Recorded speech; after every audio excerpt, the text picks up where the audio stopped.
Ay, pagod talaga siya sa work eh. Oh. Uy, tama na.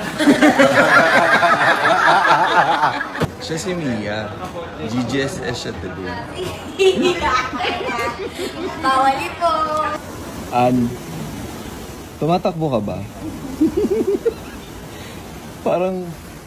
Parang batak yung legs natin.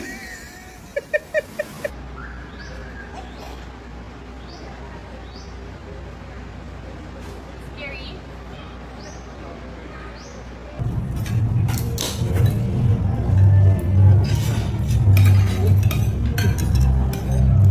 Sarap. Wow! Ay, pagod talaga siya sa work eh. Oh. Uy, tama na. Siya si Mia. GGSS siya today. Bawali po. An, tumatakbo ka ba? parang batak yung legs natin.